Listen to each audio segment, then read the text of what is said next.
Perkenalkan, kami dari kelompok 5 akan membuat video pembelajaran tentang pemeriksaan pendahuluan atau uji kering, di mana beranggotakan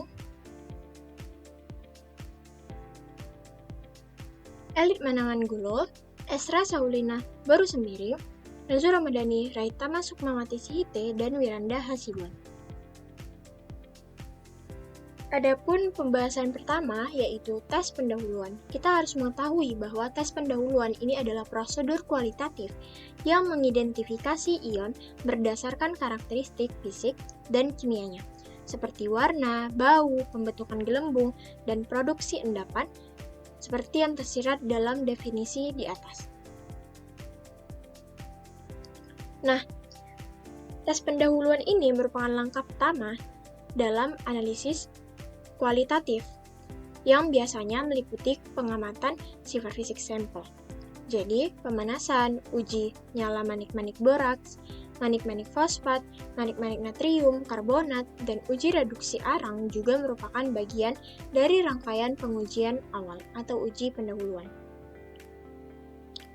Nah, di sini kita akan membahas tentang uji kering, di mana uji kering itu terdiri dari yang pertama, pengamatan warna.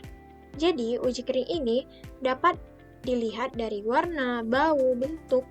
Itu merupakan uji organoleptis. Selain itu ada kelarutan, pemanasan dalam tabung reaksi, dan uji nyala adalah tempat yang baik untuk memulai saat menganalisis sampel padat.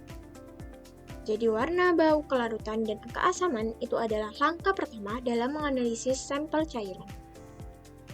Berikut tabel warna ion dalam larutan. Pada warna merah, terdapat ion dalam larutan Pb3O2, AS2S2, HgO, Hgi2, Hgs, Sb2, S3, CrO3, dan larutan berikut. Sedangkan pada warna hijau, ion dalam larutan Ni2Fe2, Cr3, Cu2, Cr2O3, Hg2I2, dan Ka2MnO4. Sedangkan pada warna kuning, itu terdapat dalam ion dalam larutan berikut Fe3, F3, Fe3, CDS, AS2, AS2S3, SnS2, dan senyawa berikut, dan larutan berikut. Nah, berikutnya ada warna biru pada Cu2CO, ada warna hitam, ada warna coklat, dan merah jambu pada larutan berikut. Nah, selanjutnya, selain pengamatan warna, uji kering juga terdapat pengamatan asam atau basah. Adapun prosedurnya, diambil 10 ml larutan uji, NaCl, CuSO4, BaCl2, CaCl2, SrCl2, dan dituangkan ke dalam cawan porselin. Dipanaskan di atas kaki 3, lalu dicatat warna dan penampilan residunya. Setelah itu, diambil kertas lakmus dan celupkan dalam larutan tersebut. Diamati dan dicatat perubahan warna pada kertas lakmus. Kemudian diperhatikan warna dan bau dari uji tersebut. Nah, dari percobaan tersebut kita dapat melihat hasilnya pada larutan CuSO4, kertas lakmus berwarna merah tetap merah, yang artinya larutan CuSO4 merupakan larutan yang bersifat asam. Sedangkan pada larutan NaCl, kertas lakmus biru tetap biru, yang artinya larutan NaCl merupakan larutan yang bersifat basah. Selanjutnya, pada BaCl2, kertas lakmus biru tetap biru, yang artinya BaCl2 ini merupakan larutan yang bersifat basah. Begitu juga pada SrCl2 dan CaCl2, kertas lakmus biru tetap biru, yang mengartikan bahwa larutan SrCl2 dan CaCl2 ini merupakan larutan yang bersifat basah. Selanjutnya, selain uji asam dan basah, jadi uji kering ini juga terdapat pengamatan bau, di mana bau seringkali memberikan isyarat yang benar selama pengamatan, khususnya analisis kualitatif. Kemampuan zat kimia untuk menghasilkan gas memberikan sifat atau petunjuk unik tentang sampel. Berikut tabel pengamatan bau. Nah, pada senyawa NH4+ atau ion amonium, ketika dipanaskan dengan basa kuat akan menghasilkan bau amonia atau bau yang menusuk. Jadi, keterangannya, NH3 ini terbentuk dari NH4+ dengan OH. Kemudian, pada Na2S atau natrium sulfida, ketika dipanaskan akan menghasilkan bau telur busuk dan menghasilkan gas H2S yang berbau sangat khas. Pada NO3- atau nitrat, ketika dipanaskan dengan logam Cu, bau yang tercium yaitu bau NO2 yang tajam, dan terbentuknya gas NO2 berwarna coklat dan berbau sangat menyengat.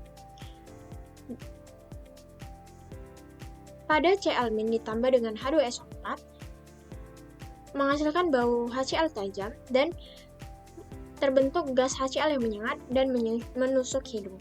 Begitu juga pada SO3 2-, ketika ditambahkan dengan asam kuat, bau yang tercium yaitu bau asam tajam dan menghasilkan gas SO2 yang berbau menyengat.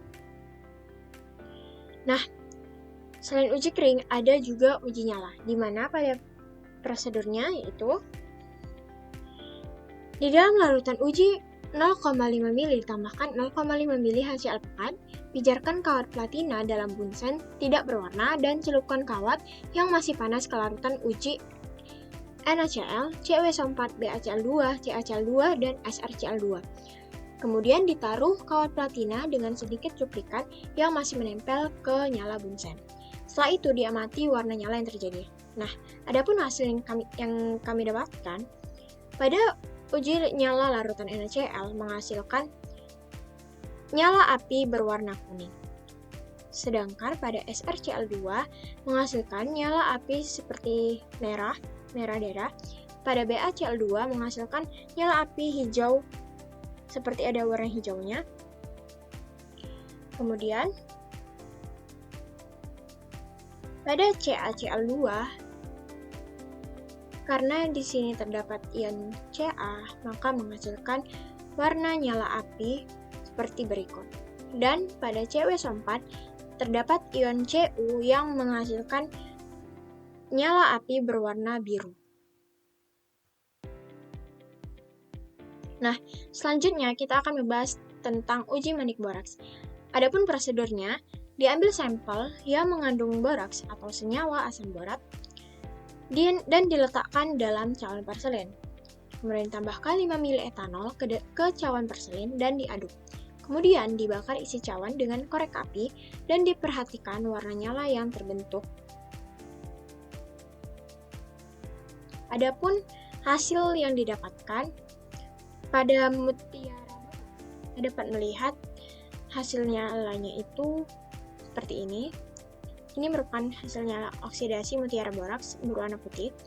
Pada uji FeSO4 menghasilkan hasil nyala oksidasi berwarna kehijauan seperti yang dapat kita lihat. Kemudian pada CuSO4 berwarna kebiruan. Nah, ini kami dapatkan dari sumber yaitu YouTube. Berikut linknya ada di bawah. Selanjutnya ada uji manik fosfat, di mana prosedur percobaannya yaitu lelehkan natrium amonium hidrogen fosfat atau NaNH2HPO4 dan 4H2O pada kawat platina hingga membentuk manik bening. Celupkan manik ke dalam sampel logam lalu panaskan kembali di nyala bunsen. Kemudian kita amati perubahan warna manik saat dipanaskan dan setelah dingin untuk diidentifikasi logam. Nah, berikut tabel warna beberapa logam pada uji mutiara fosfat. Pada logam tembaga, nyala oksidasi berwarna hijau dan ketika dingin berwarna biru. Sedangkan pada nyala reduksinya, saat dipanaskan tidak berwarna, namun saat dingin berwarna merah. Nah, pada besi, ketika dipanaskan nyala oksidasinya itu berwarna coklat kekuningan atau coklat kemerahan. Sedangkan ketika didinginkan, nyala oksidasinya itu berwarna kuning. Begitu pula pada kromium, ketika dipanaskan, nyala oksidasinya itu berwarna hijau, ketika didinginkan, nyala oksidasinya itu berwarna hijau tetap. Pada mangan, nyala oksidasinya ungu ketika dipanaskan, dan ungu juga ketika didinginkan. Pada kobalt, ketika dipanaskan, nyala oksidasinya berwarna biru, dan juga ketika didinginkan, nyala apinya berwarna biru. Nah, begitu juga pada nikel, vanadium, wolfram, uranium, dan titanium. Kita dapat melihat nyala oksidasi ketika dipanaskan dan didinginkan. Ada juga nyala reduksi yang dihasilkan. Nah, tabel ini kami mengutip sumber dari YouTube juga, berikut sumbernya di bawah.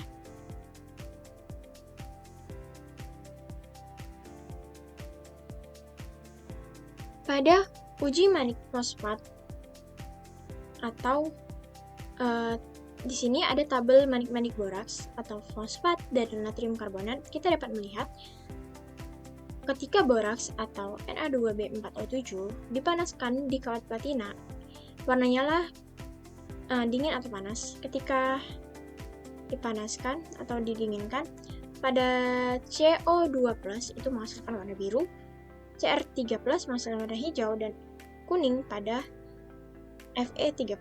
Nah, ion logam yang terindikasi yaitu ada Co, ada Cr, ada Fe, Cu, dan I. Pada uji manik fosfat, ketika dipanaskan hingga mencair, warna nyala pada MnO2+ menghasilkan warna violet, sedangkan pada CO2+ menghasilkan warna biru. Pada uji natrium karbonat, membentuk natrium metaborat, menghasilkan warna nyala hijau pada Cu, ungu pada Mn, dan biru pada Co. Nah, selain uji manik boraks, uji manik fosfat, dan uji manik natrium, ada juga uji reduksi arang, di mana uji reduksi arang ini untuk mengidentifikasi logam berdasarkan terbentuknya logam bebas atau perubahan warna akibat reduksi garam logam oleh arang. Dapat kita lihat tabel berikut, tabel uji reduksi arang. Ketika campuran logam ditambahkan Na2CO3, hasil pengamatannya dipanaskan di lekukan arang, dan hasil pengamatannya logam bebas atau kilap logam terbentuk. Sedangkan pada logam Pb2+ atau logam Pb, hasil pengamatannya kilau putih keperakan yang menunjukkan adanya Pb2+. Pada logam Cu, warna merah coklat menunjukkan adanya Cu2+. Pada logam Ag, kilau putih mengkilat menunjukkan adanya Ag+. Itu saja yang dapat kami sampaikan. Terima kasih.